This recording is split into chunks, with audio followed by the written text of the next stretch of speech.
Bueno, buenas tardes a todos. Eh, pues lo primero sea agradecerles su participación en este espacio que se ha dispuesto para que conversemos de los temas laborales de cierre del año, que consideramos que tienen una altísima pertinencia mencionar en este momento, ya que es evidente que aún con corte ayer se venían produciendo noticias de muy alta relevancia en materia de legislación laboral para las organizaciones. Hoy en este momento es inevitable referirse particularmente al tema puntual del incremento en el salario mínimo para el año 2020. Parece que es el momento, digamos, político, porque hay ambiente y por mil razones distintas, para que se produjese un incremento en el salario mínimo que tuviese una cuantía notoria, que tuviese una cuantía mucho más generosa de lo que estamos acostumbrados normalmente. En Colombia, hasta hace 20 años, para estas épocas más o menos, lo que se hacía era tratar de que los incrementos en el salario mínimo fueran los inferiores posibles, pues había una lucha declarada con la inflación. Digamos que en el cuatrienio 1998-2002, Colombia pasó de 2 dígitos de inflación, siempre estuvo cerca del 20%, incluso en algunos casos llegó al 26-27%. Y en ese cuatrienio bajó a una sola cifra la inflación. Entre otras medidas, una de las medidas que se tomó fue la de proyectar los reajustes más bajos posibles de los salarios, haciendo proyecciones modestas de lo que iba a ser el IPC e incrementándole a la gente en función de lo que se proyectaba el IPC y no sobre el IPC efectivamente, digámoslo así, consumado. Esa situación cambió y quizás desde el 2005 empezaron a realizarse incrementos salariales por encima del IPC o de esa inflación, y esos incrementos salariales empezaron a representar un reconocimiento del factor de productividad en el salario mínimo. Parece ser que esta vez, más que un factor de productividad, estamos hablando de un factor de reivindicación social, porque si bien ha habido una, digámoslo así, una recuperación económica, ¿sí? Cuando se produjo la contracción económica no se disminuyeron los salarios mínimos. Entonces, al volverse a reivindicar en parte las condiciones económicas, pues si se incrementa el salario en el porcentaje de esa recuperación económica, lo que está haciendo en realidad, lo que está pasando desde el punto de vista económico es llegarse a un salario más alto del que se tenía antes. Y eso, dicho sea de paso, quizás tenga algunos efectos convenientes desde el punto de vista social, y es discutible si desde lo macroeconómico eso va a generar un efecto positivo o no. Lo cierto es, y eso podemos darlo por descontado, que va a impactar la inflación. Sin embargo, la pregunta es si ese mayor incremento en el salario mínimo también va a tener un efecto benéfico en el consumo o no. Y eso es lo que nosotros, a lo que nosotros le tenemos puesta, obviamente, la mirada. No obstante eso, hay otra serie de circunstancias colaterales al incremento del salario mínimo que se modifican por efecto de este reajuste, o mejor, de este incremento efectivo, porque el reajuste es lo que alcance hasta el IPC y el incremento efectivo en el salario mínimo es lo que lo exceda, según se ha insistido por parte de las altas cortes en lo que tiene que ver con estos factores. Entonces, en una dinámica de un IPC que muy seguramente estará cerca del 5%, aplicar un incremento que excede más del 10%, pues tiene 5 puntos porcentuales que, insisto, no tienen nada que ver con la productividad, porque a un salario mínimo constante, ¿sí? Una contracción económica y una reexpansión por debajo de los estándares de esa contracción, pues es recuperar simplemente una parte del camino que ya se tenían dado y no es, insisto yo, una, digamos, un reconocimiento efectivo de una productividad y en consecuencia de eso, la lectura que nosotros le damos a este incremento es una lectura de reivindicación social que no lo hace menos meritorio y que, insisto, seguramente tendrá un impacto en la inflación, pero está por verse si a eso se le pueden sacar otras ventajas adicionales, dinamizando el consumo que tanto se necesita en estos momentos. Pero centremos nuestra atención en los aspectos colaterales al incremento de ese salario mínimo. Un primer, digámoslo así, una primera circunstancia que es muy relevante mencionar es el tema del salario mínimo integral. Porque si se incrementan en más del 10% los salarios mínimos, se deben incrementar en más del 10% los salarios mínimos integrales.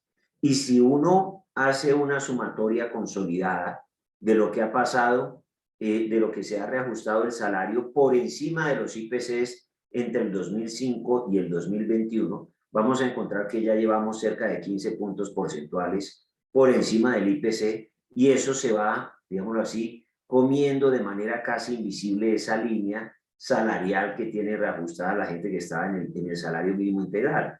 Entonces el salario mínimo integral también tiene una expresión cada vez mayor nominalmente y se beneficia de un reajuste que muy seguramente no en todos los casos es recíproco de cara a esos trabajadores o que no en todos los casos está dentro de las posibilidades de la empresa reajustar, pues porque las empresas tienen igual sus presupuestos y tienen sus aspiraciones legítimas de utilidades para cada periodo, para cada ejercicio económico, para cada año calendario.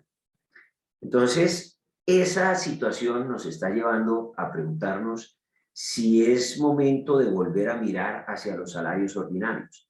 Los salarios ordinarios ni son mejores necesariamente por todo lado, ni son peores por todo lado que los salarios integrales. Son simplemente distintos. Los salarios ordinarios constituyen una dinámica o una estructura económica donde hay menor liquidez en la generalidad de los meses del año, pero en algunas épocas, digámoslo así, específicas del año, esa liquidez crece de manera notoria vía primas. Y además, a la terminación del contrato, pues hay unos recursos muy convenientemente situados en el fondo de cesantías correspondiente que le van a ayudar a la persona a irse. En el salario integral esa dinámica funciona totalmente distinto y ustedes lo saben, la persona que tiene salario integral tiene una remuneración muy líquida, tiene un ingreso mensual bastante alto, normalmente se embarca en un estándar de gastos alto, sus cotizaciones en seguridad social son bajas en comparación a su expectativa de ingreso mensual durante la relación laboral y de hecho la expectativa pensional es todavía más baja, porque una persona que en un caso hipotético se esté ganando un salario integral de 20 millones de pesos y esté cotizando en seguridad social sobre 14 millones de pesos, pues simplemente va a tener una pensión, si se pensiona con los estándares mínimos, el 55% al que se refiere el artículo 34 de la ley 100 de 1923, se va a pensionar muy seguramente con unos 7 millones y medio de pesos aproximadamente. Entonces, no es necesariamente mejor ni peor el salario integral que el salario ordinario. Es un tema posiblemente de preferencias, pero en su día, cuando se profirió la reforma del artículo de la ley 50 de 1990, que permitió la dinámica de los salarios integrales, desaparecieron en Colombia el 95% de los salarios ordinarios que estaban en una equivalencia económica digámoslo así, recíproca con el salario mínimo integral. Los salarios integrales se volvieron la regla y el salario ordinario alto se volvió la excepción. Entonces, en las actuales circunstancias, vale la pena preguntarse si es conveniente volver la mirada a los salarios ordinarios, que tienen una ventaja insospechada además, y es que el factor retributivo que se concentra o que está representado en las cesantías constituye una renta exenta y en consecuencia de eso tiene un mejor aprovechamiento fiscal y tiene una carga impositiva más baja la estructura del salario ordinario que la estructura del salario integral. Y si bien tiene una liquidez menos inmediata en el mes a mes, tiene una liquidez más estratégica de cara a los momentos de vida del trabajador. Pero eso, que son cuestiones de preferencias, se va volviendo una carga para las empresas de cara a los segmentos o al margen de personas que ya venían cerca de los salarios mínimos integrales, ¿sí? Entonces, insisto, desde el 2005 ya llevamos 16 años de incrementos casi constantes todos los años, de incremento en el salario mínimo por encima de los IPCs. Eso no tiene nada de malo en absoluto. Es una justa reivindicación para las personas que devengan el salario mínimo, pero suponen algunos problemas colaterales, reitero, para las organizaciones, y en consecuencia de eso es importante poner sobre la mesa la eventual necesidad de las empresas de jugar a, digámoslo de alguna manera, volver a mirar a los esquemas de pago tradicionales, volver a mirar a los esquemas de pago ordinarios, que es como se le ha llamado al salario no integral, ¿sí? En los altos ingresos, para salirse, para sustraerse de esa dinámica de incrementos que se va generando cada año. Esa, por encima del IPC. Esa práctica, naturalmente, tiene sus pros y sus contras, y no para todo el mundo es más cómodo o es preferible salirse de una dinámica de salario integral, sobre todo porque normalmente, siendo el salario integral mucho más líquido, tiene un factor de persuasión o genera un factor de preferencia muy alto representado en esa liquidez, dado que parece ser que culturalmente nos gusta, dicho de un modo coloquial, comernos la plata lo más rápido posible, ¿sí? Y nos cuesta trabajo generar estructuras de ingreso, digámoslo así, menos líquidas, pero más estratégicas de cara a los momentos de vida que estamos viviendo. También hay que hablar de dos situaciones puntuales. Naturalmente, el subsidio de transporte, que se va a incrementar en un factor también muy importante. Y eso va a generar, digámoslo así, una dignificación del salario mínimo. No se sabe si va a empujar a la informalidad o no, y a las otras formas de contratación no laboral en estricto sentido. Podría pasar, podría no pasar. Hay que ver, hay que esperar a ver qué pasa, la realidad será la que hablará.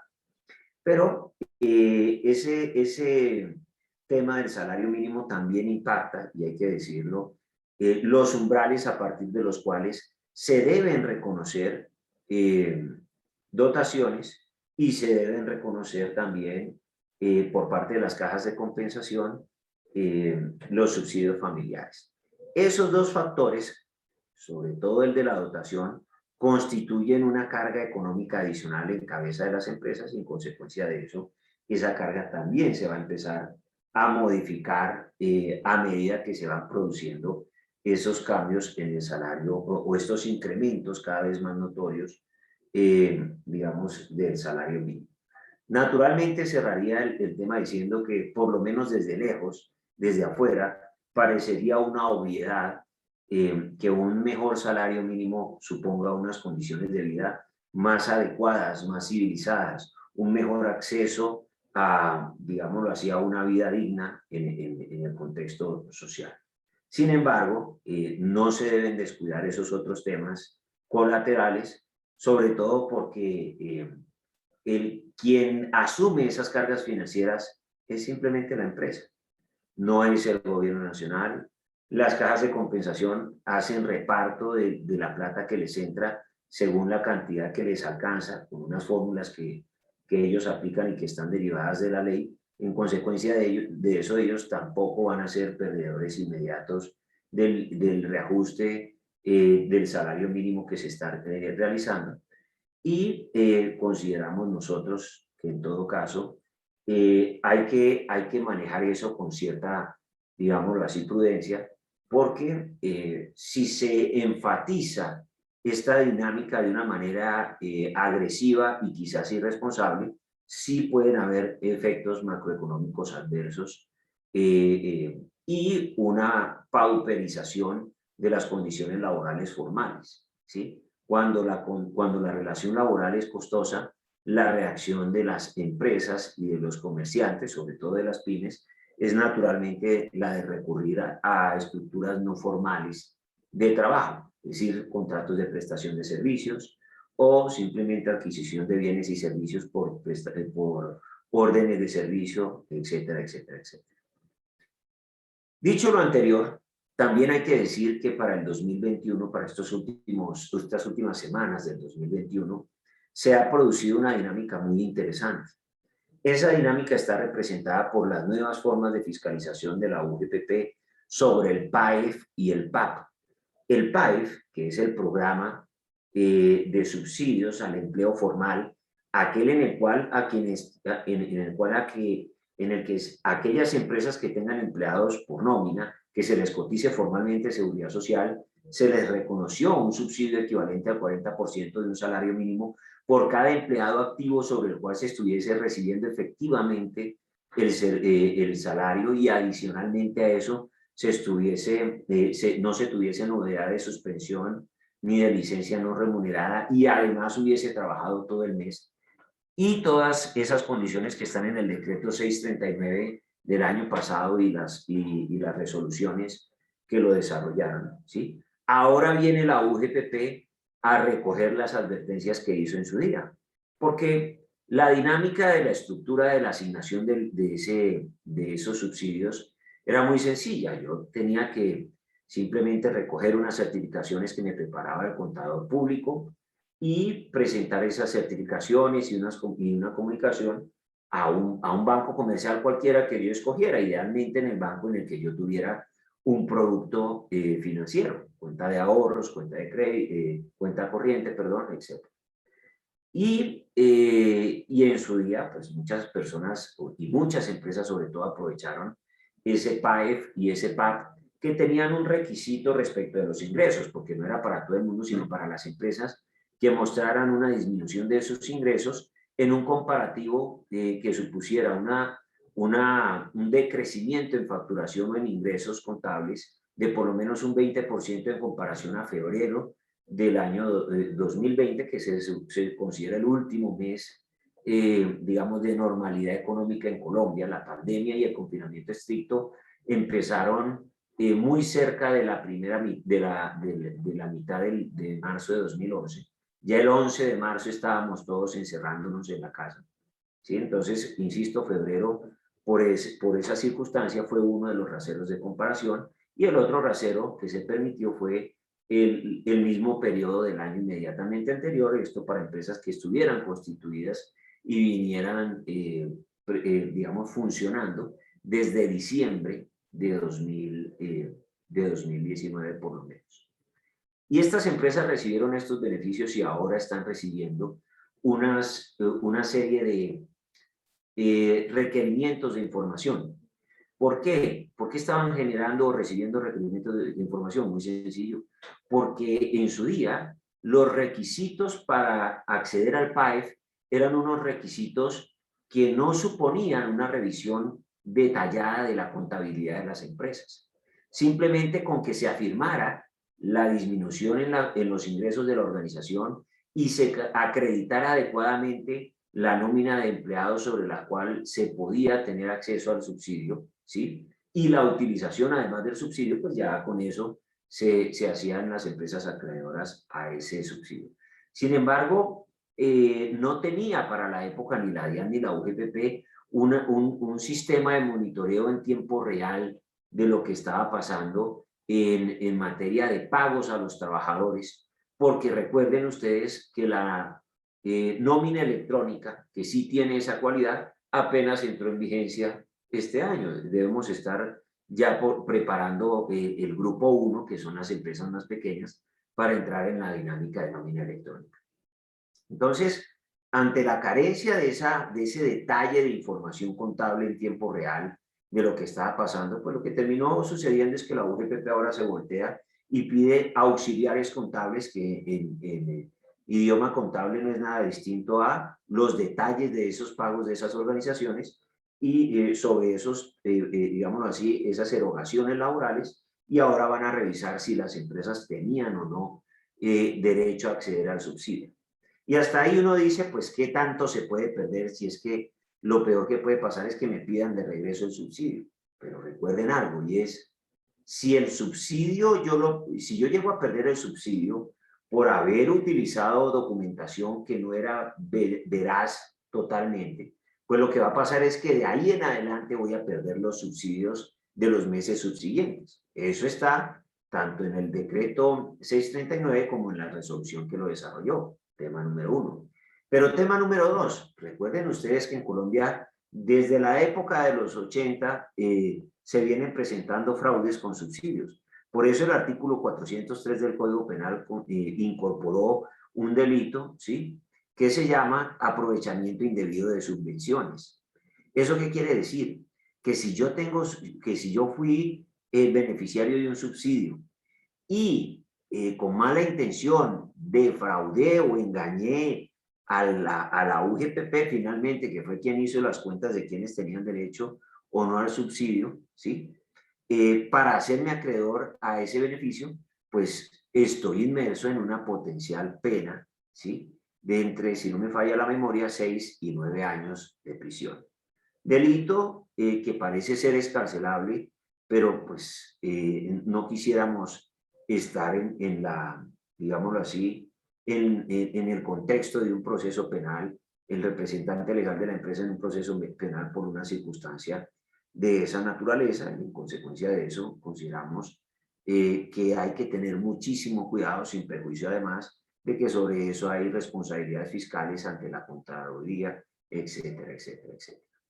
Entonces, ese es digamos, una de las perspectivas o una de las situaciones que viene generando tendencia en este remate del 2021 en procesos de fiscalización, sin perjuicio además de las invitaciones de corrección voluntaria, que son auditorías express, también se les ha querido llamar así, quizás con una visión un poco más académica, más coloquial y menos académica, en las cuales la UGPP me dice, vea, arrégleme estos detalles de este trimestre y yo no lo molesto, no le hago la fiscalización en forma de ese año 2016 o 2017, la gente entra, revisa y dice, pues yo no debo todo esto, pero si yo cotejo lo que realmente debo, lo que voy a encontrar es un comparativo objetivo de si le cojo la caña o no con esa invitación voluntaria a la UGPP.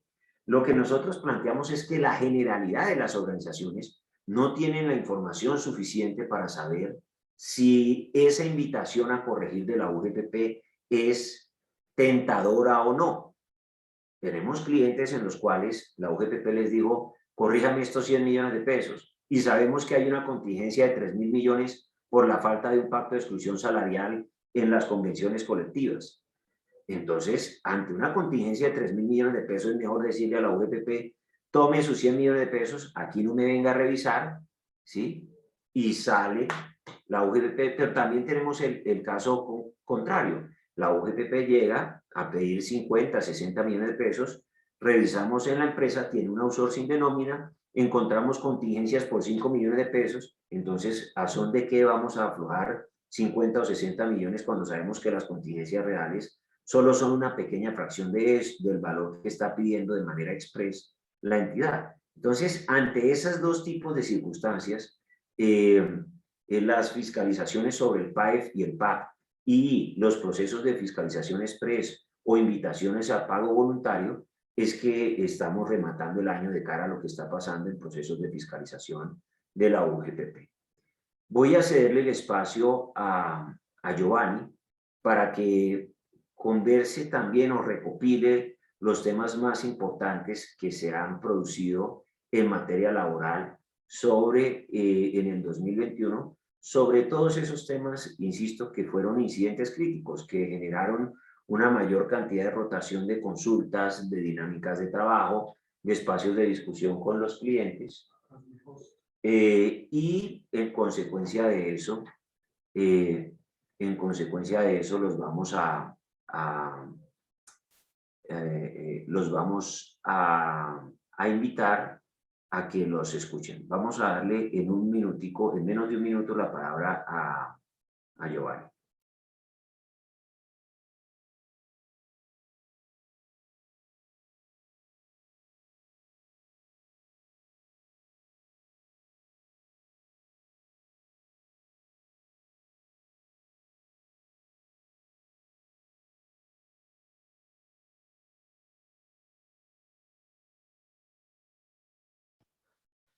Listo, ahí entendería que ya al menos me están escuchando, ¿cierto? Felipe, ayúdame ahí, dame señas. Sí, Giovanni. Listo, perfecto. Bueno, me dice que no puedo compartir video, pero ya voy a compartirles entonces pantalla. Ah, no, no, necesito que me habilitas, por favor, para compartir pantalla.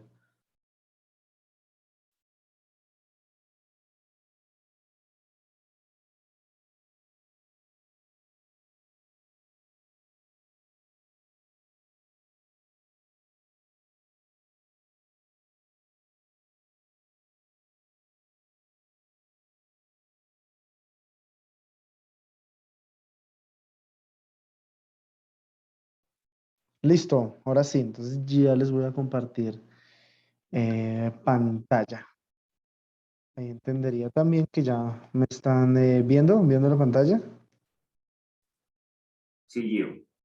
Listo, perfecto. Bueno, digamos que luego de esta primera introducción que hemos tenido precisamente como a dos de los temas que podríamos de alguna u otra forma decir que son los que más puertas a controversias nos va a generar el próximo año, que pues por un lado tiene que ver con el salario mínimo para el año 2022 y por otro lado todo lo que está haciendo hoy en día la UGPP de cara a la fiscalización de los recursos del PAEF. Pues hay una serie de cosas que han pasado en el año 2021 de cambios normativos, unos más profundos que otros, que son los que vamos a tratar de revisar acá. La idea es que aquí al menos tratemos de compilar o de dejar más o menos claros cuáles son esos temas que en este año han cambiado y que, digamos, hoy en día por la cantidad de normas que hemos presenciado, no hemos tenido la oportunidad tal vez incluso de verlas, de analizarlas, sino que pues no ha habido otra alternativa más que salvo algunos casos muy puntuales, aplicarlas de entrada. Por lo anterior, entonces, estos son como los temas que consideramos son los más relevantes. Hay una serie enorme de otro tipo de normas que tienen que ver con riesgos laborales y que se adaptan directamente a las auditorías tipo 312, así como a todo lo que tiene que ver con las matrices legales, que aquí no vamos a ver precisamente porque ya es un tema muy técnico, porque pues digamos que hace algún tiempo salió una nueva resolución que tiene que ver con el etiquetado de cierto tipo de sustancias que se utilizan en algunas industrias y de manera general, incluso que pueden aplicar si esas sustancias tienen presencia dentro de espacios laborales, pero eso ya es un espacio muy técnico. Acá lo que vamos a tratar es de concentrarnos en algunos aspectos un poco más generales de lo que podríamos llamar como el derecho individual del trabajo, pero a la vez vamos a ver incluso una norma que si ustedes la ven ahí puede parecer un poco fuera de lugar que la ley 2157, pero como vamos a ver, puede llegar a tener una influencia o un impacto más o menos grande en algunos aspectos de los procesos de selección. Entonces, pues voy a empezar en el orden que está ahí. Primero vamos a hablar un poco de trabajo virtual a distancia, las licencias de maternidad y paternidad, cómo cambiaron.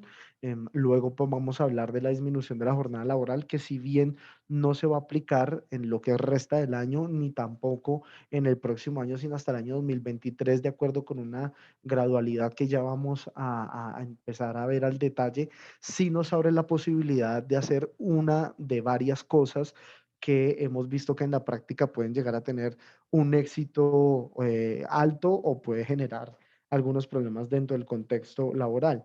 Todo también lo que tiene que ver con vacunación. Hay unas preguntas que a raíz de las normas que han salido desde principio de año hasta las más recientes, pues han generado ciertas dudas que la idea es abarcarlas acá. Y finalmente, la ley 2157, que como les decía, puede parecer fuera de lugar, pero en la realidad no es así porque puede cambiar algunos temas de procesos de selección.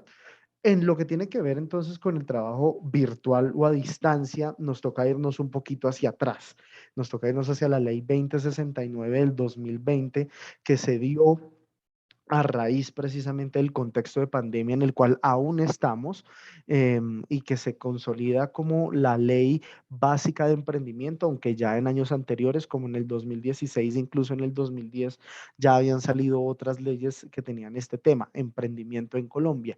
Pero acá hay unas órdenes muy concretas que es lo que han dado lugar a que en algunos otros momentos del año 2021 se llevaran a cabo algunas normas adicionales. Entonces, miren cómo el artículo 17 de esa ley del emprendimiento lo que nos va a traer es, primero, una regla general que lo que nos dice es que teniendo en cuenta precisamente esas nuevas circunstancias, se debe habilitar el trabajo remoto. En ese momento, la palabra o la expresión trabajo remoto no tenía una connotación tan concreta y tan definitiva como hoy en día la tenemos, pero dice que se debe habilitar el trabajo remoto más allá del teletrabajo.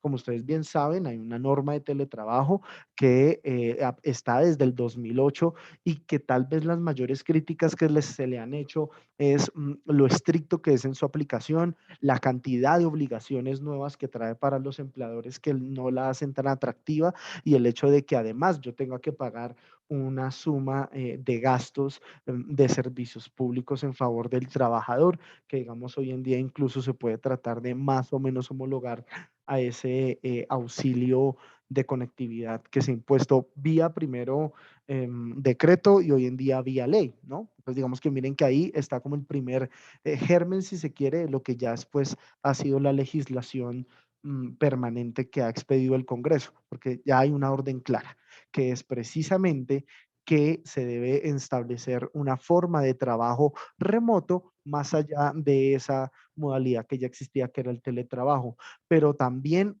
hubo otra norma que, o pues, digamos, se expidió otra norma que además miren lo que dice, que teniendo en cuenta las nuevas tecnologías de la información y la importancia de la digitalización, el gobierno nacional debe reglamentar el uso de la firma electrónica y digital en el país en un término no mayor a los 6 meses a partir de la vigencia de esa ley.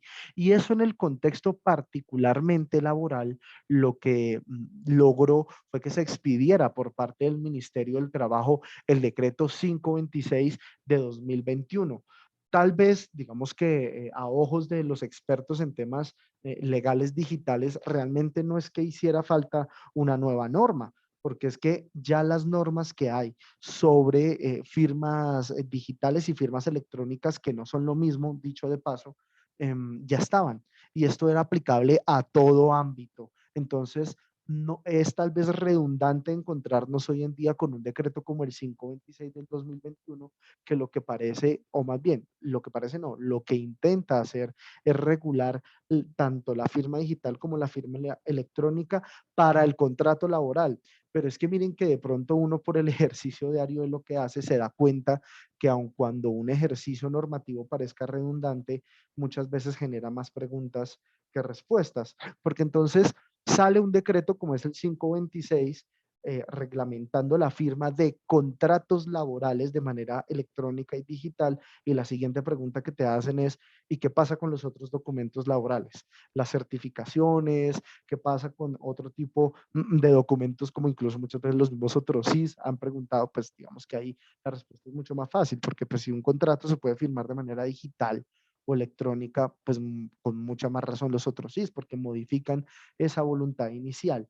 Pero entonces las constancias y las certificaciones y otro tipo de documentos como incluso pueden ser el acta de los descargos que se hacen o cuya diligencia se realiza de manera digital, también se pueden firmar de esa manera y la respuesta es sí. Y es que no había ni siquiera la necesidad muchas veces de decir, no, es que aun cuando el decreto no lo haya establecido de esa manera, hay que hacer analogía. No, realmente no hay que hacer analogía de nada.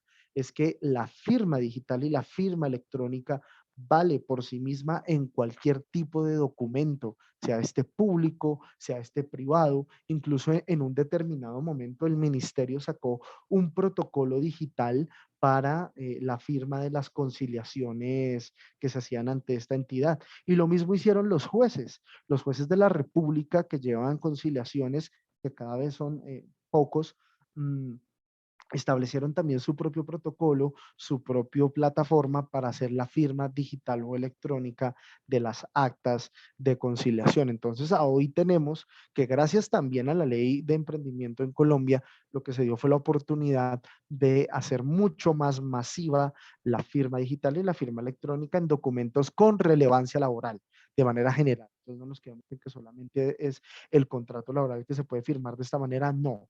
Y miren que esto tiene muchísimo más sentido con todas las nuevas modalidades de trabajo virtual o a distancia que tenemos hoy en Colombia, porque a el antiguo o a la antigua ley de teletrabajo, que pues ya si uno mira realmente es antigua, ya tiene 12 años, se le suman dos nuevas modalidades de trabajo por fuera de las instalaciones del empleador. En primer lugar, el trabajo en casa, que es el que nos ha permitido hasta el día de hoy, o al menos así se va a mantener hasta el 28 de febrero, fecha hasta la cual va la emergencia sanitaria, con la posibilidad de irse a otros 3 meses hacia el futuro, pues de que los trabajadores sigan laborando desde su casa sin la necesidad de hacer ningún tipo de otro sí, ni de cambio, ni de nada que tenga que ver con el teletrabajo. Es decir, a hoy y mientras se mantenga la emergencia sanitaria, que fue la que se declaró desde el 12 de marzo del ya lejano 2020,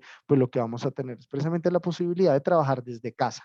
¿Qué ha pasado en relación con eso? Tal vez como una novedad, que esto ha dado la posibilidad, o más bien el contexto en el cual los contagios se han ido disminuyendo, la cantidad de muertes también por el COVID han ido disminuyendo, que se haga una práctica mixta. Pues no solamente es trabajo en casa, sino que hay veces que los trabajadores van a las oficinas y esa posibilidad se puede seguir dando de manera libre y sin la necesidad de suscribir un otro sí, precisamente por lo que nos dice esta ley de trabajo en casa, cuyo antecedente fue precisamente lo que en su momento el Ministerio del Trabajo hizo, dar esa posibilidad de que los trabajadores laboren desde su casa.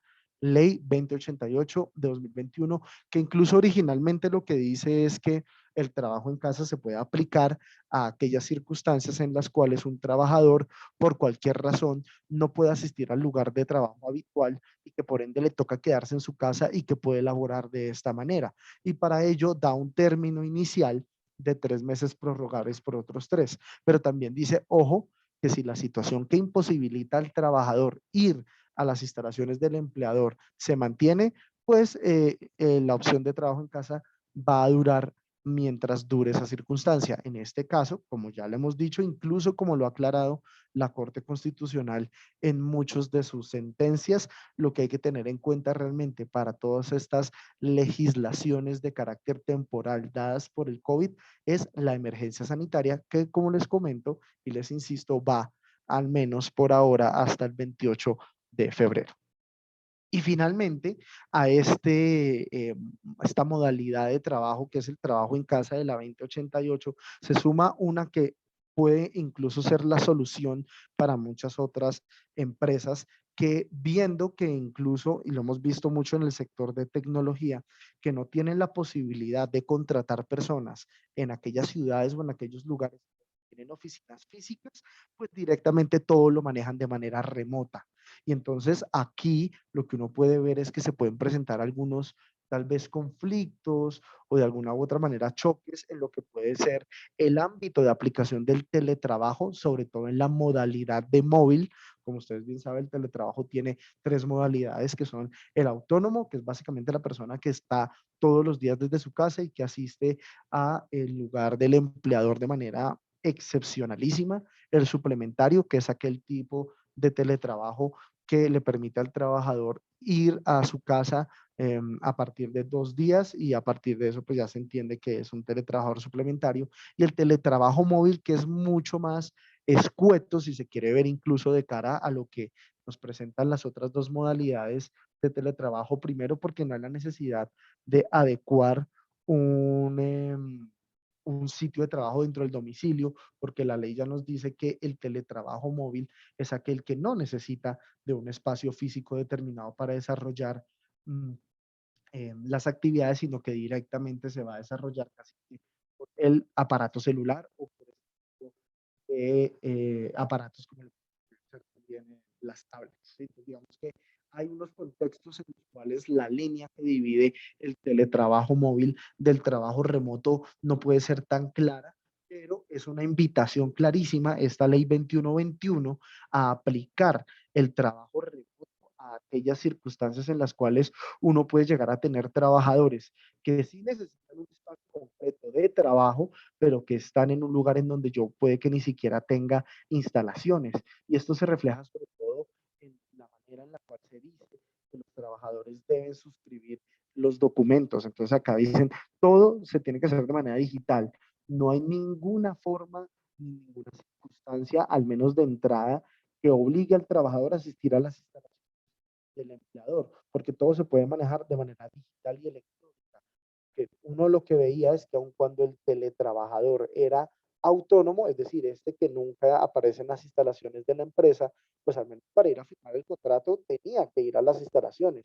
Lo que me dice el trabajo remoto ya de entrada es no, ni siquiera para aquellas circunstancias en las cuales tiene que ir a firmar o suscribir algún documento, no, no es necesario. ¿Y por qué se dice que no es necesario? Pues la intención es que todo el proceso de la relación laboral, desde la contratación hasta la eventual terminación del contrato, todo se maneje por medios digitales. Y esa es, digamos, una de las grandes novedades que hay en relación con esta ley de trabajo remoto, porque es mucho más abierta, es mucho más amplia, mucho más flexible y trata de mostrarse precisamente como una solución para aquellos circunstancias o casos en los cuales ni siquiera hay instalaciones de la oficina del empleador que contrata al trabajador. Entonces, hoy en día estamos bajo estos tres esquemas. Por favor, no se confundan: trabajo remoto, trabajo en casa y teletrabajo. Todos, cada uno de ellos, de manera autónoma, son cosas distintas, y hay que recordar que dentro del trabajo hay otras tres submodalidades que intentan permitir esta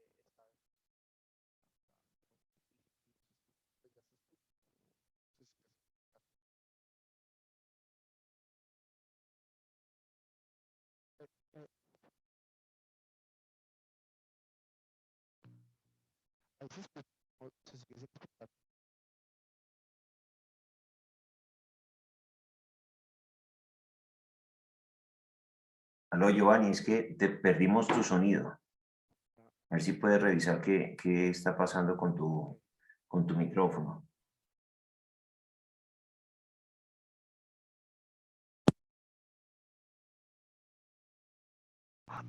Hola, ¿ahí me escuchan? Sí, sí. Listo, listo, perfecto. ¿Hasta qué parte se me escuchó igual? Creo que ya estaba como al final de la explicación de este tema. De los 2 últimos minutos. Ah, listo. Bueno, no, lo que habría que, bueno, lo que se estaba diciendo en ese momento es que precisamente hoy en día contamos con estas tres modalidades, todas tres totalmente diferentes y distintas en relación a las necesidades del empleador, porque en la práctica lo que vamos a tener es realmente 5 modalidades diferentes de trabajo a distancia. ¿Y por qué 5 y no 3 como aparecen aquí? Porque el teletrabajo ya tiene 3 modalidades distintas, como son las que hemos hablado: autónomo, suplementario y móvil. Está el trabajo en casa, que es para situaciones excepcionales, y por último el trabajo remoto, que como les comentaba, y como conclusión se puede decir que está privilegiando aquellas situaciones en las cuales un empleador necesita contratar a una persona en aquellos sitios donde ni siquiera cuenta con presencia física. Entonces, esa es la conclusión, precisamente lo que tiene que ver con el trabajo virtual o a distancia como un género que nos presenta estas tres especies. Bueno, igual si van teniendo preguntas ahí también por el chat, me la pueden ir haciendo. La idea es como también poderlo hacer un poco más interactivo, aprovechando precisamente las tecnologías de la información. Y miren que lo que hemos encontrado es que, sin perjuicio de cualquiera sea la modalidad de trabajo a distancia o virtual que se acoja, hay al menos 7 incidentes críticos que hemos identificado, y es un tema que se debe regular de cara al funcionamiento que hay. Hoy en día puede que no sea un problema tan grave, precisamente porque estamos amparados en el trabajo desde casa, que como les comentaba, pues es muchísimo más flexible y que se permite utilizar de aquí al 28 de febrero por ahora. Y digamos que estos son precisamente como los puntos más relevantes que tienen que ver con la aplicación de cualquiera de las modalidades que ya hablamos. Lo primero es la suscripción de documentos. Estos documentos precisamente tienen todos los demás componentes. Un componente de Avias Data y un componente de Avias Data que no solamente compromete la información del trabajador y del empleador, sino también otros datos que normalmente no hacían parte de la conversación laboral. Entonces, digamos, esos manejo de la imagen cuando las personas prenden sus cámaras en una reunión, si eso se puede grabar o no, si eso eventualmente se puede utilizar como información laboral para fines disciplinarios, de identificación, etcétera, etcétera. Muchas veces también, ¿qué pasa si la persona ya cuando se va del trabajo, lo único que yo tengo es un correo y era el correo corporativo? Entonces también es la posibilidad de utilizar el correo personal para que la persona tenga comunicación con la empresa y viceversa, la manera en la cual se da el ejercicio de la subordinación y los procesos disciplinarios es fundamental en cualquiera de estas tres modalidades, porque lo que nos hemos encontrado muchas veces es que la estructura misma de las citaciones, de las preguntas, de la dinámica de si se graban o no esas diligencias de descargos, etcétera, cambia. Y cambia a partir precisamente de que ya estamos hablando de una realidad virtual en la cual hay constante movimiento de datos y esos datos muchas veces están por fuera del pacto general laboral. ¿Por qué? Pues porque no se tenía contemplado. Hay también unas generalidades precisamente en lo que tiene que ver con el comité de convivencia laboral por el tipo de información que se maneja, que como ustedes saben es confidencial. Entonces, el hecho de que las reuniones hoy en día del comité de convivencia laboral no sean presenciales, sino virtuales, hacen que esos pactos, esos compromisos o muchas veces esos otros sí que tienen que ver directamente con el manejo de la información de las quejas de acoso laboral, pues se manejen de otra forma y que haya un nivel de compromiso y un nivel de confidencialidad mayor y unas reglas específicas bajo las cuales se debe tener en cuenta. Acá voy a hacer un pequeño, una pequeña pausa porque nos pregunta Sandra, los empleados que firmaron trabajo autónomo, ¿se les va a reconsiderar este contrato el próximo año?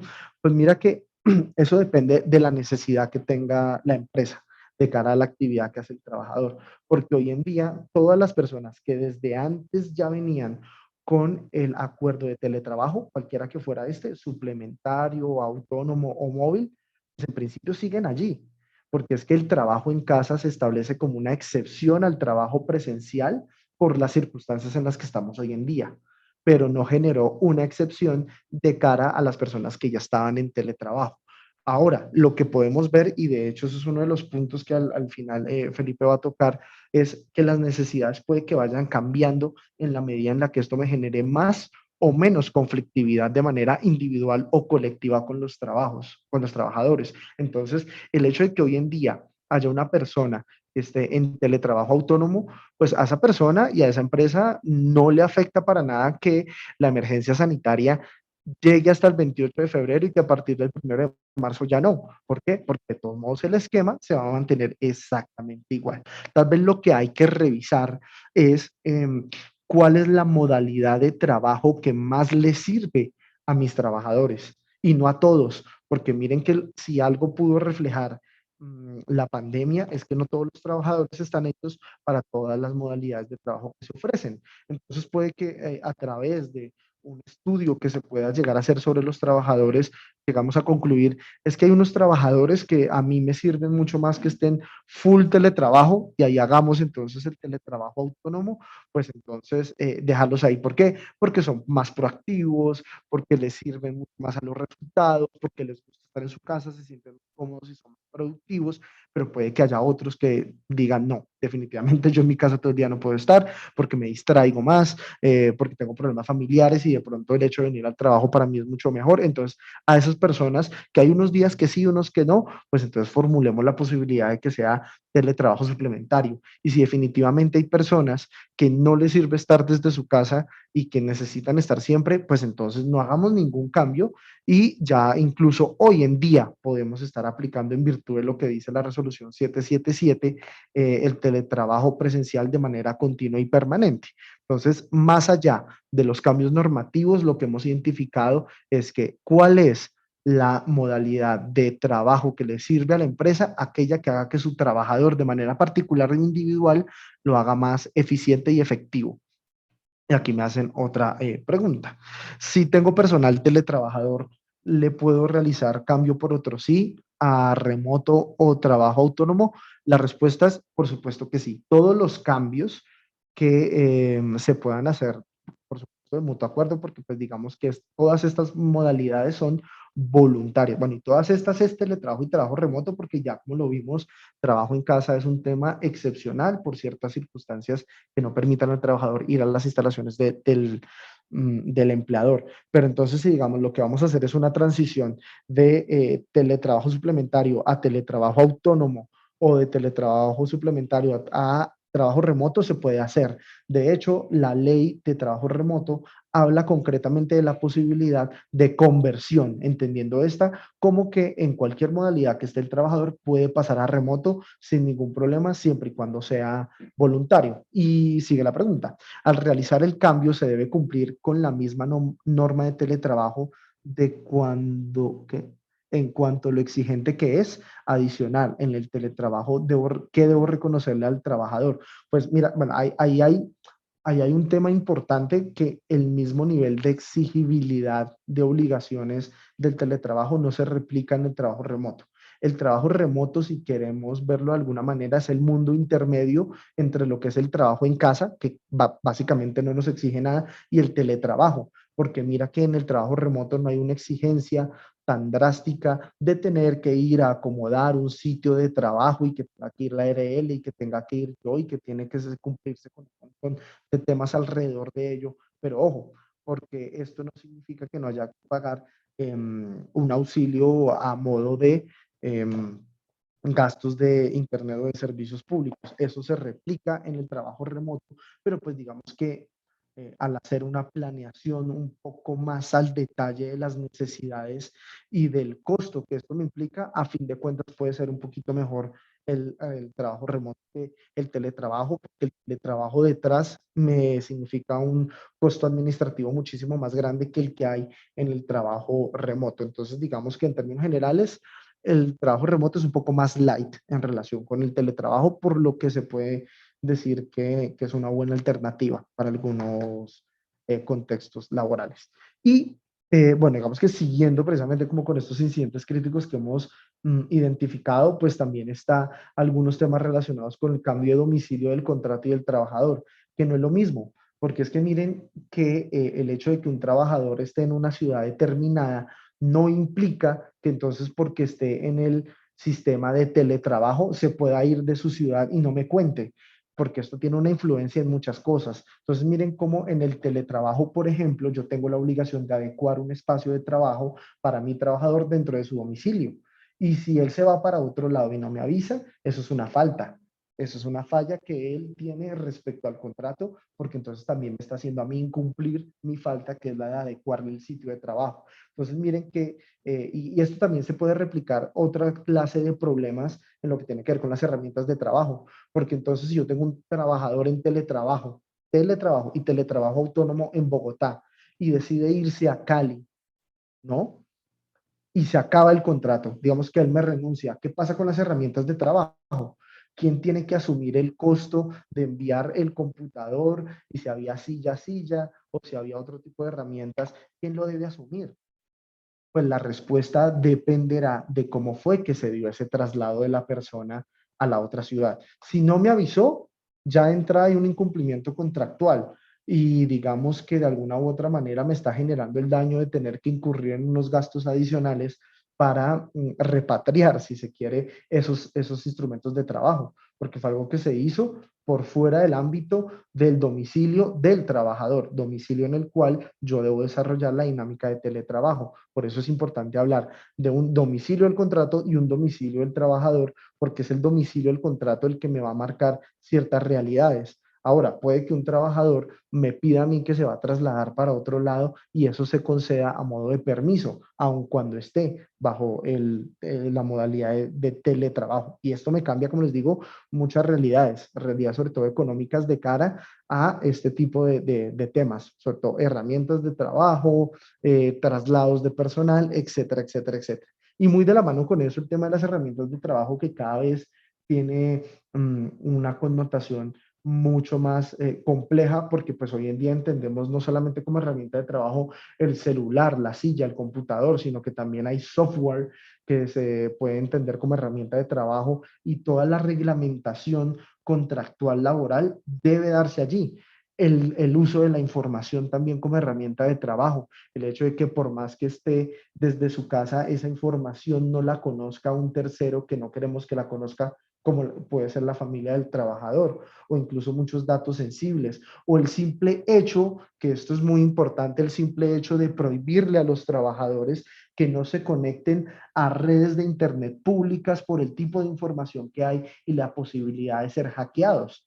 Entonces, miren que ya solamente el hecho de decir que me tienen que restituir de manera adecuada y en buen estado las herramientas clásicas, computador, celular, etcétera, no basta, porque hay toda una realidad digital que hoy en día debe ser regulada y debe ser regulada no solamente desde el punto de vista de cómo se debe utilizar, sino cuáles son las consecuencias que acarrea el hecho de no cumplir con esos manuales, que aquí los principales involucrados siempre va a ser el área de tecnología de las empresas porque son quienes han identificado cuáles son esas situaciones en las cuales se pone en riesgo la operatividad, la seguridad de la información, la seguridad de las contraseñas que se deben utilizar para los softwares que se manejan muchas veces desde los sitios de trabajo, etcétera, etcétera, etcétera. Entonces miren que esta noción de herramienta de trabajo se amplió de una manera gigantesca y no solamente va a lo que vemos, a lo que es físico, sino también a todas aquellas herramientas digitales.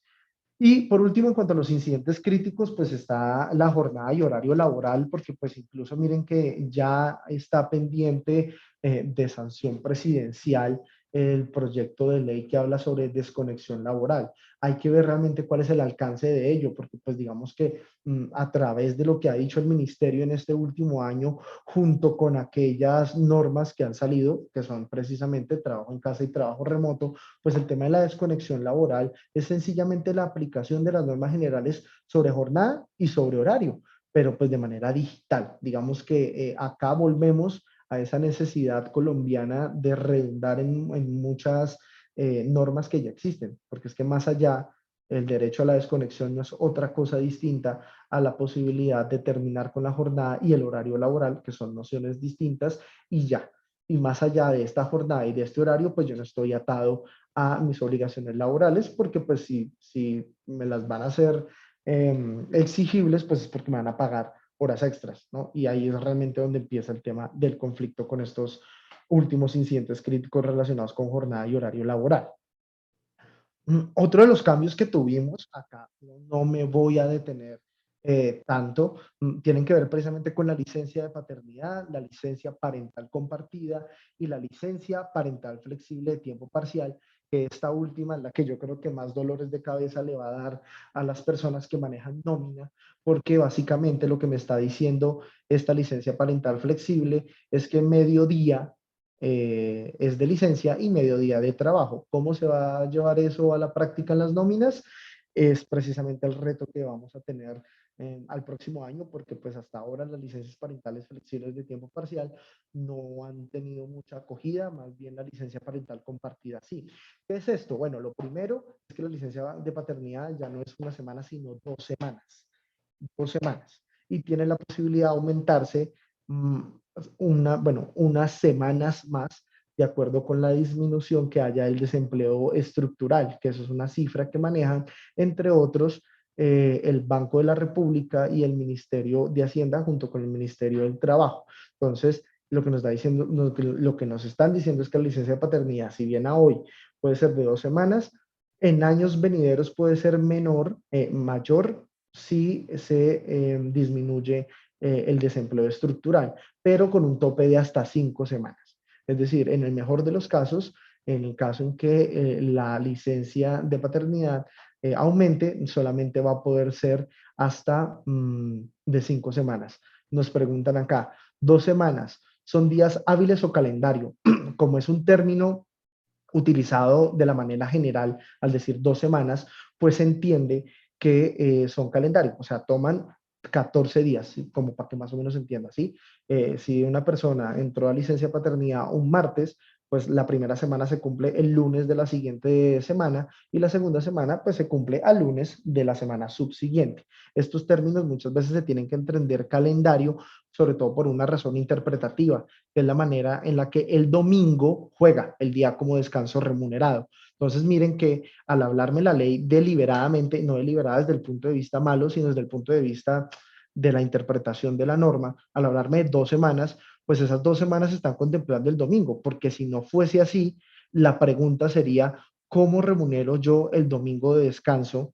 ¿Sí? Si es que yo no tengo una referencia, porque me están diciendo la ley laboral que pues los domingos remunerados deben tener en cuenta la semana inmediatamente anterior en algunos contextos contractuales especiales, ¿sí?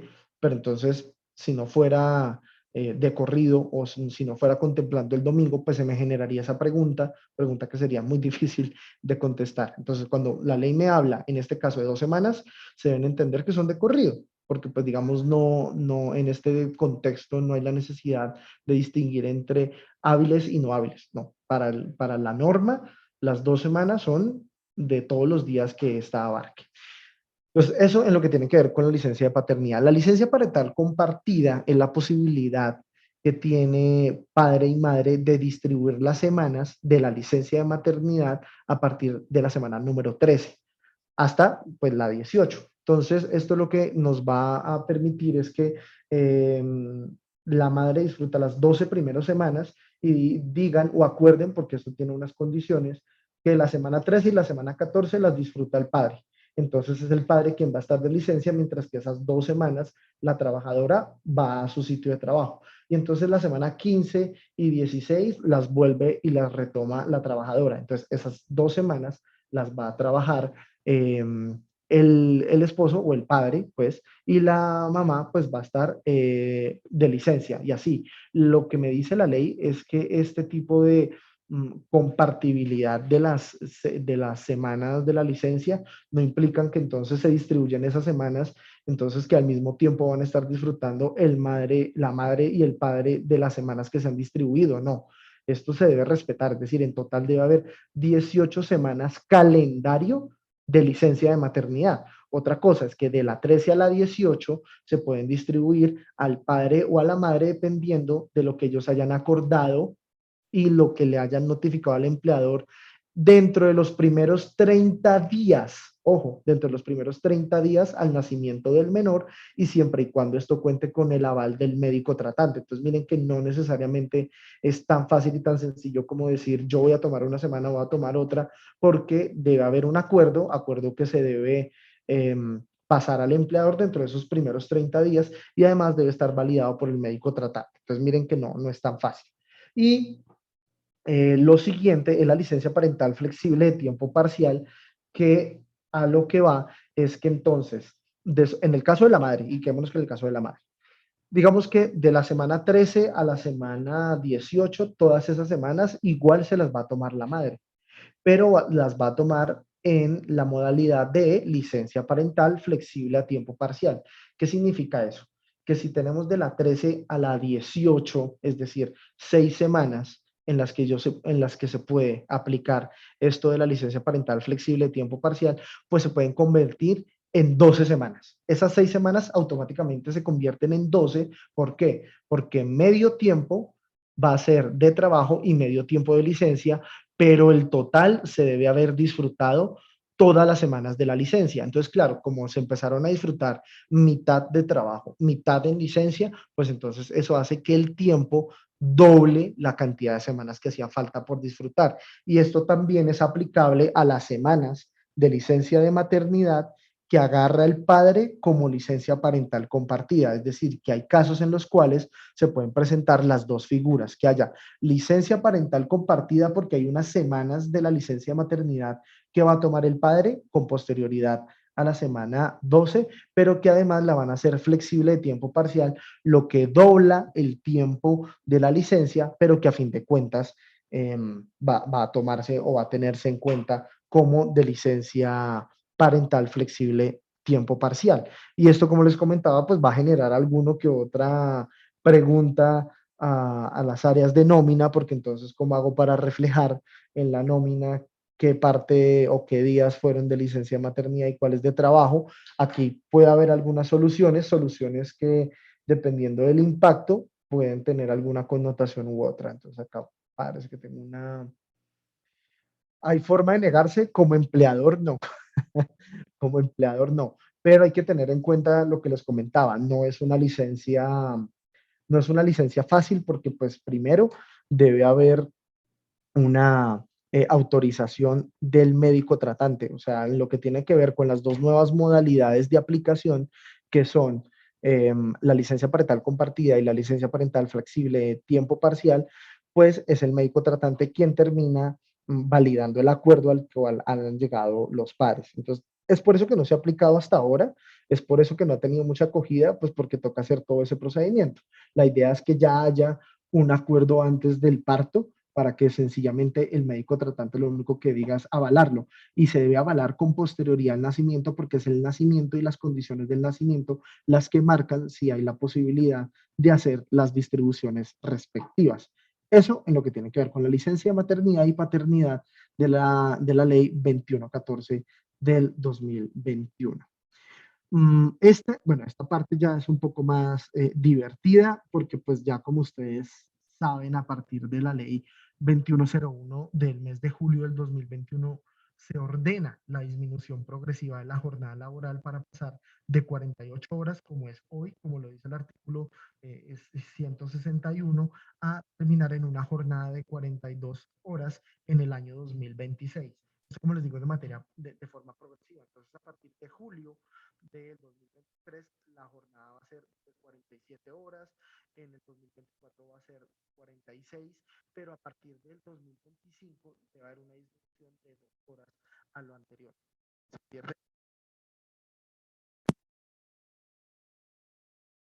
Ahí se me vuelve a escuchar. A ver, ahí me escuchan. Vale. Ahí.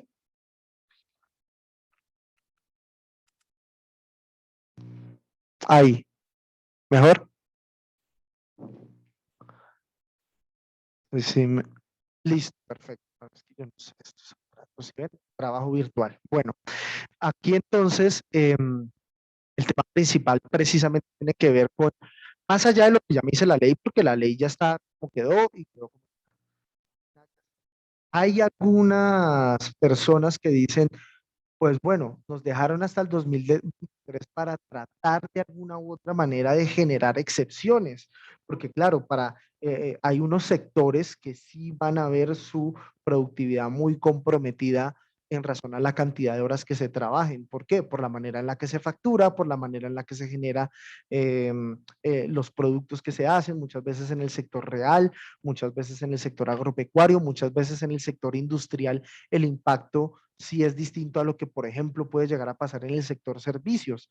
Por eso, y aun cuando existe todavía esa esperanza para algunos de que acá el 2023 se puedan generar excepciones o se puedan generar modulaciones o que esto incluso pueda tener algunos sectores de la economía con un tratamiento especial, lo cierto es que hoy en día lo que tenemos que tener en cuenta es que hay dos perspectivas o dos maneras de manejar el tema. Uno, hacer una disminución progresiva como lo dice la ley, pero esto trae dificultades porque entonces todos los años tengo que modificar el RIT, no solamente en la cantidad de horas laboradas, sino cómo yo voy a distribuir los días laborables. Voy a seguir con el sábado como día no laborable o como laborable. ¿Cómo hago la modificación de los horarios? Porque aquí, ojo, los horarios, que los horarios son hora de entrada, hora de salida y tiempo de interrupción de la jornada, que es conocida como la hora de almuerzo, pues todo eso está en el reglamento. Y entonces el problema que nos vamos a meter es que entonces cada año tengo que modificar mi reglamento de trabajo para cambiar la jornada y el horario? Y la respuesta básicamente tendría que ser que sí, porque entonces esa hora que se va quitando, ¿a qué día se la quito? ¿Al viernes, al sábado, al jueves, al lunes? Y si no hay ninguna respuesta, es muy difícil llegar a manejar ese tema. Entonces, por eso la aplicación de la disminución progresiva, tal cual como lo sugiere la ley, supone muchos problemas también. Ahora, ustedes se imaginan lo que es darle el papayazo a las entidades o empresas que tienen sindicato de que todos los años tengan que cambiar el reglamento y que eso dé la posibilidad para que el sindicato interponga algún tipo de reclamación, queja o lo que sea ante el Ministerio del Trabajo, o incluso que si a mí se me pasa el tiempo para hacer la modificación del reglamento, haciendo la disminución progresiva, entonces voy a tener el sindicato ahí golpeándole las puertas al ministerio y diciendo que es que los estamos haciendo trabajar de manera ilegal más horas de las que corresponden porque no he hecho ese cambio en todo el reglamento. Entonces, miren que hay implicaciones más bien negativas y poco prácticas de que apliquemos la disminución progresiva de la jornada laboral, porque precisamente esto nos demanda que todos los años estemos mirando cómo aplico yo esas horas laborables. Porque entonces, ¿qué? En el 2023, cuando ya en julio sean 47 horas, esa hora, ¿dónde la quito? En la hora de entrada, en la hora de salida, en la hora de un día o la distribuyo de a 15 minutos. Entonces, esto es bueno más bien que tratemos de verlo e ir viendo el impacto que esto va a tener, porque pues no es lo mismo, como les comentaba, en industrias de servicios, en temas industriales o lo que puede ocurrir también en la economía real, donde los turnos de trabajo son esenciales, ¿no? Y muchas veces lo que se ha escuchado también en el medio es que a partir del próximo año muchas empresas van a aplicar de plano el tema de las 42 horas porque ven que también es una posibilidad competitiva para ser atractivo la empresa de cara a nuevos trabajadores.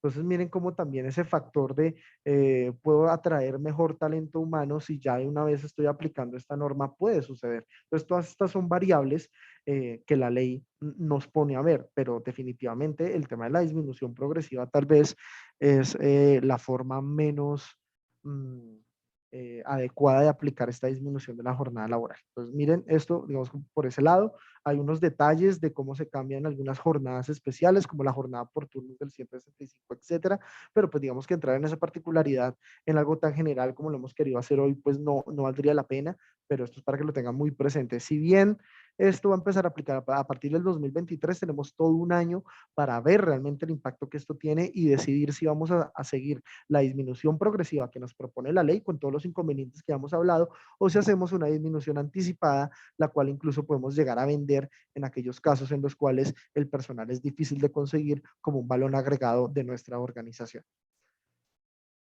Ya en los últimos dos temas que tenemos, nos hemos encontrado con un montón. Bueno, acá me están haciendo una pregunta. Cuando se disminuye el tema de las horas, ¿eso afecta el Día de la Familia? Eso es una excelente pregunta porque tiene dos afectaciones.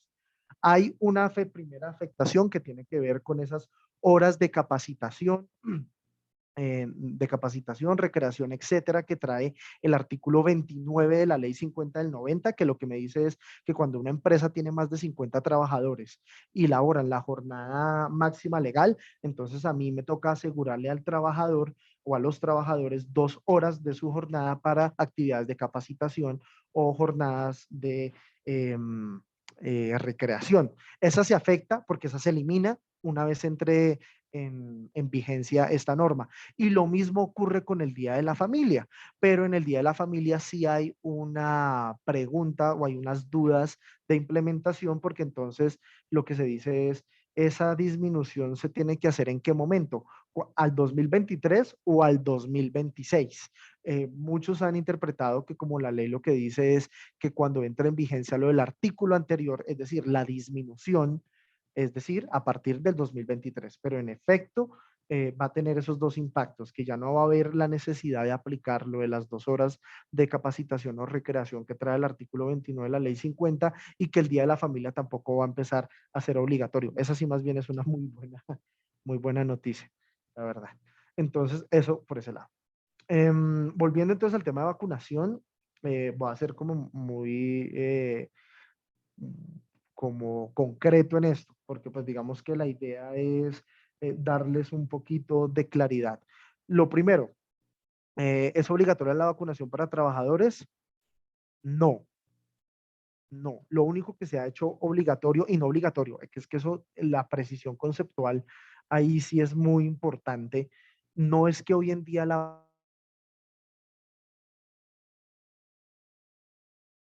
sea obligatoria para entrar a eventos o escenarios públicos. No, lo que es obligatorio es tener el carnet. ¿Sí? Es decir, no se está obligando a nadie a que se vacune, sino que la consecuencia de que no se vacune y no cuente con el carnet es que no puede entrar a ese tipo de eventos. Eso más bien lo que genera la pregunta es, pero de entrada, el hecho de que haya una norma que diga que no se puede entrar sin estar vacunado a eventos públicos hace que la vacunación sea obligatoria para aquellos trabajadores que laboran en ese tipo de espectáculos o de espacios, es decir, de cara a esta reglamentación se puede decir que la vacunación es obligatoria para las personas que atienden a restaurantes o eventos públicos o espectáculos públicos, pues esa es una pregunta muy interesante porque uno también podría llegar a la conclusión de que no. Pero que eso también habilita más bien a que los empleadores de una manera un poco más sencilla puedan administrar esos contratos de trabajo de otra manera, porque entonces hay una norma que dice que cuando el objeto del contrato eh, desaparece, pues el contrato se puede terminar, ¿sí? Y pues ya ahí hay una imposibilidad absoluta de ejecutar el objeto del contrato, como es el hecho de que mi trabajador no va a poder entrar al espacio donde supone debe entrar para cumplir con sus funciones, pero no es obligatoria y no se la puedo exigir a mis trabajadores como obligatoria. Y esto genera es un montón de situaciones más con contratistas y con contratantes que con mis mismos trabajadores, porque entonces, ¿qué pasa si un contratante tiene dentro de su política interna que no deja entrar a sus instalaciones personas que no estén vacunadas? Pues de entrada les digo, esto no es un problema laboral, es un problema comercial, porque entonces me está impidiendo a mí cumplir con mis obligaciones contractuales por un requisito que no está dentro de la ley ni dentro del contrato. Porque si hay un contrato comercial en el cual mi contratante me exige que solamente le envíe personal vacunado, eso ya es distinto, porque ya hay una obligación contractual que así lo exige. Que sea legal o ilegal, eso es otro tema, pero miren que entonces ya el tema tiene, o mejor, este tipo de situaciones tiene dos contextos. El netamente laboral, que es claro que yo no puedo obligar a mis trabajadores a que se vacunen, pero otro comercial, en el que por qué un contratante o un contratista me tiene que obligar a mí a mandarle trabajadores que estén vacunados por una política interna de él, cuando eso no está en mi contrato. Es decir, ahí lo que hay tal vez es un problema más contractual que laboral. ¿Se pueden derivar consecuencias disciplinarias si una persona decide no vacunarse? Tampoco. Es más, por eso traigo acá a colación la resolución 777 del 2021, que es la norma base de los protocolos de bioseguridad para este año. Lo que nos indica es que los trabajadores que tengan su esquema completo de vacunación y los trabajadores que libre y voluntariamente han manifestado su decisión de no vacunarse son aquellos trabajadores sobre los cuales el empleador puede elaborar sus planes de regreso a el trabajo presencial. Y esto es importantísimo porque, a ver, si ustedes me dicen, no, pero es que yo no quiero llevar a un trabajador no vacunado donde están los demás trabajadores vacunados, pues bien, perfecto, es que la norma no lo obliga, la norma le está deshabilitando para que eventualmente usted pueda hacer sus planes de regreso a trabajo no, presencial con sus trabajadores. Me hacen acá una pregunta. Eso pasa con entidades del Estado, no permiten ingresar personal sin que esté vacunado, pero no es obligatorio. Exacto, digamos que ese, como les comento, es un tema más contractual, porque bueno, ojo que también hay un principio súper importante, hay un principio súper importante allí que es la buena fe. La buena fe contractual es que yo debo hacer todo aquello que permita el desarrollo del contrato, ¿sí? Y pues digamos que yo pensaría que hay al menos alguna, alguna tildecita podemos meter ahí. Y nos preguntan, ¿y si la obligación es prestar el servicio presencialmente, pero se tiene en la política interna del contratante el ingreso solo a personal vacunado y el trabajador no se quiere vacunar? Mira que eso es precisamente como el punto central de la dificultad. Es a mí como contratista, ¿por qué me pueden hacer exigible una política interna del contratante? En principio no lo podrían hacer porque dentro del contrato que hay entre contratante y contratista, salvo que así esté expresamente. No me lo pueden exigir, o sea, a mí no me pueden obligar a cumplir algo interno aludiendo a que es mi política interna. Pues con todo respeto, señor contratante o señor contratista, por más que sea su política interna, usted no me la puede hacer exigible a mí porque dentro de mis obligaciones contractuales no está, salvo que ya pacten contratante y contratista que el servicio se debe ejecutar bajo las políticas internas del contratante, eso ya es otra cosa. Entonces, por eso la recomendación primera es, ¿por qué no vamos a los contratos? Miremos qué nos están diciendo en los contratos que tenemos con nuestros contratantes y con nuestros contratistas, porque de resto, si no hay una circunstancia clara bajo la cual yo esté atado a las políticas internas de la otra compañía, lo que tenemos es un incumplimiento, pero del lado de allá, no del lado de acá. ¿Y por qué un incumplimiento del lado de allá? Porque es él quien no me está permitiendo ejecutar el objeto del contrato, ¿vale? Y nos preguntan también, en caso en que el trabajador de una firma contratista no quiera vacunarse, pero el cliente exija la vacuna para el ingreso a sus instalaciones, ¿el trabajador está el derecho a demandar? Pues mira que el escenario que se puede presentar ahí es una tutela por violación al derecho del trabajo. Digamos que una demanda ordinaria no, porque no hay, al menos de entrada con lo que nos estás poniendo ahí, un escenario de conflictividad individual ordinaria. Pero entonces, claro, el tema es, ¿qué pasa si a mí me exigen que me vacune, pero yo soy un trabajador de mi contratista? O mejor, yo soy trabajador del contratista. Pues que ahí indirectamente es el contratante quien está violando mi derecho al trabajo. Esto de acuerdo con lo que el mismo ministerio ha dicho, porque lo que ha dicho el ministerio en sus circulares más recientes, que la vacunación no puede ser una limitación para el acceso o la continuidad en el trabajo. Entonces, a la pregunta, el escenario puede ser eventualmente de cara a una acción de tutela. ¿Listo? Bueno, y lo que tiene que ver, bueno, precisamente yendo más allá del tema de la vacunación de los trabajadores, puede terminar el contrato de trabajo porque no se quiere vacunar, al menos con justa causa no. Y sin justa causa vamos a ver, porque es que miren que incluso hay tutelas desde el año 1997 hacia acá, en los cuales cuando la terminación haya sido sin justa causa, le paguen la indemnización, si el motivo es discriminatorio, no podría llegar a decir, no, es una discriminación,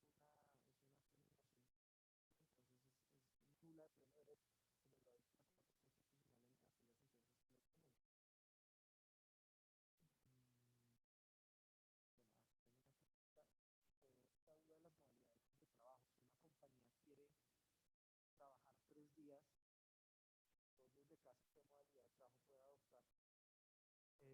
Las modalidades que se pueden adoptar ahí, pues hoy en día trabajo en casa, permite la posibilidad que sea mixta, y eso que lo están diciendo, hoy día están en la casa, pero una vez pase la emergencia sanitaria, si quiere seguir en ese esquema, necesariamente un acuerdo de trabajo suplementario.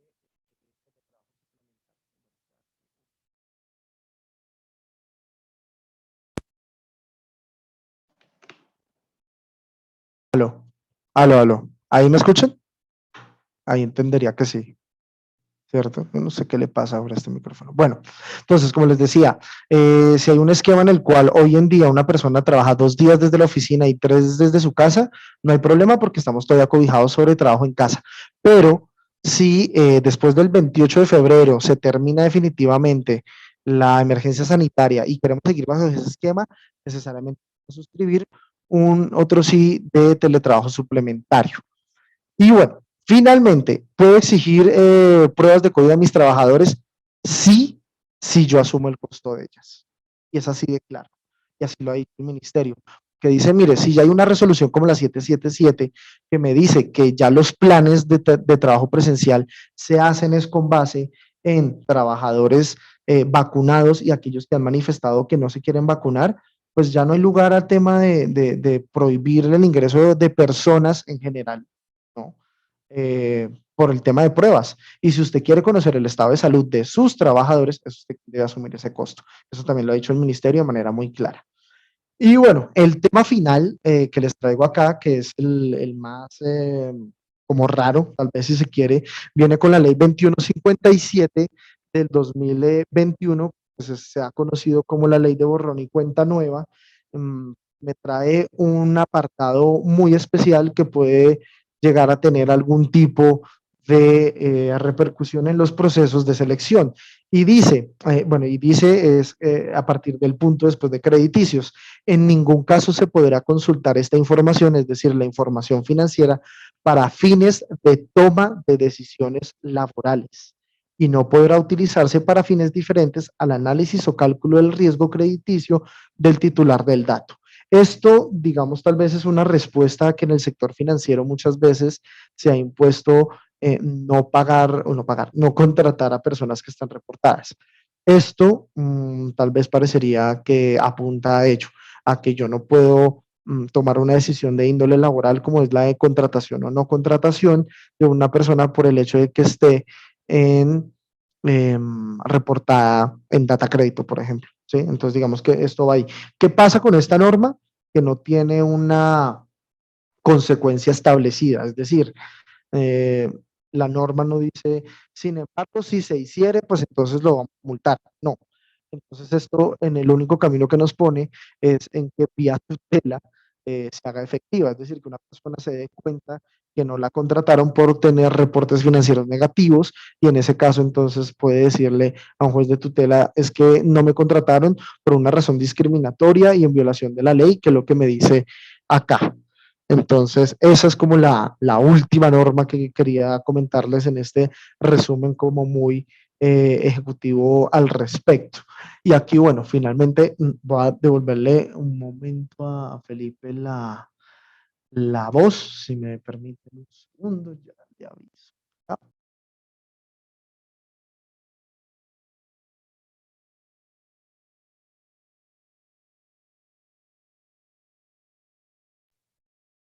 entonces, finalmente. Hola, Gio. No, ya finalmente estamos en esta última parte. Ok.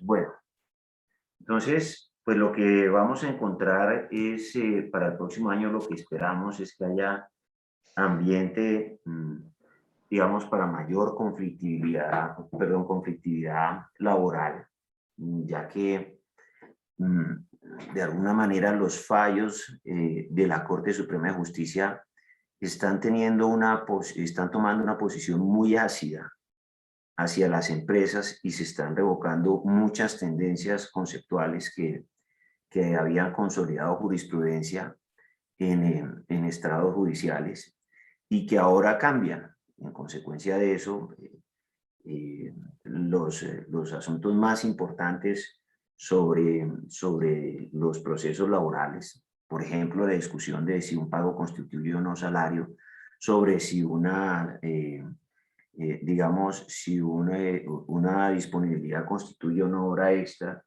etcétera, etcétera, pues se está fallando con un rasero mucho más exigente para los empleadores.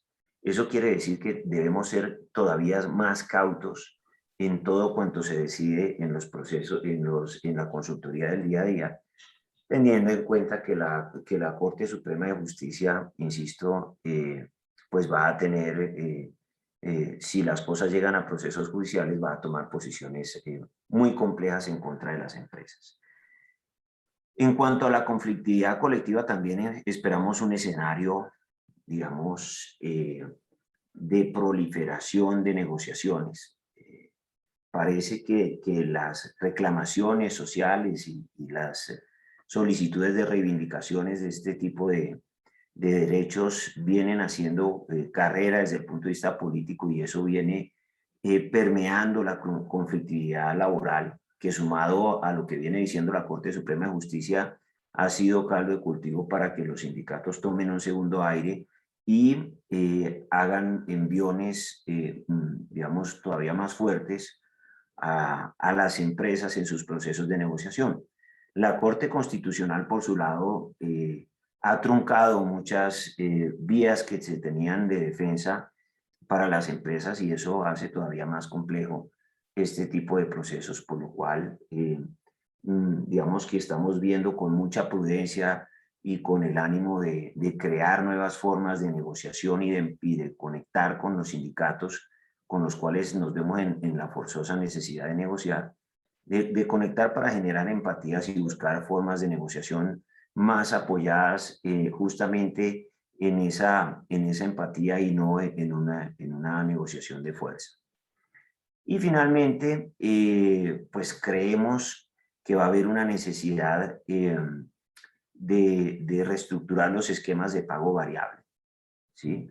De ser incluso más cautos que antes, más claros y, si se quiere, un poco más sencillos en los procesos de alguna manera de estructuración, en las reglas de estructuración de esos esquemas de remuneración variable, porque si bien cuando un empleado, por ejemplo, aunque no es el único caso, del área comercial interpone una demanda, entonces las complejidades de esos esquemas de pago están jugando paradójicamente en contra de la empresa y no del trabajador. De ahí que insistimos en que en lo que sea posible se debe simplificar las estructuras de remuneración variable para que sean digeribles, entendibles, fácil de asimilar, fácil de explicar al juez, y en consecuencia se disminuya la litigiosidad sobre ese tipo de conflictos, ¿sí? Aquí está alguien preguntando algo. A ver. Giovanni, hay una pregunta sobre las modalidades de trabajo, si la puedes atender.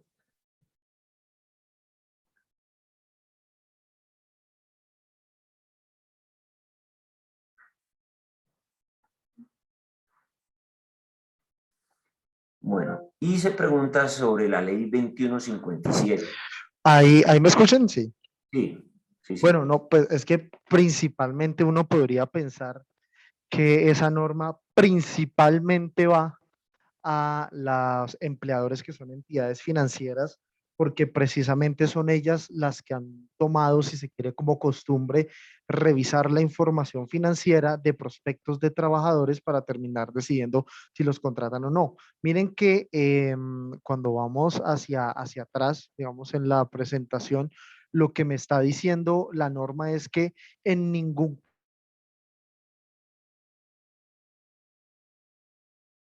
consultar la información financiera para fines de toma de decisiones laborales. Entonces, digamos que precisamente tal vez lo que nos hace entender es que esto va para todos los empleadores, porque no es una norma que vaya dirigida exclusivamente a alguien, y además dice en ningún caso, es decir, para ningún tipo de entidad o ningún tipo de empleador. Esta es la interpretación que hasta el momento se le puede dar. Sin duda, tal vez pareciera que va sobre todo dirigida precisamente a entidades financieras.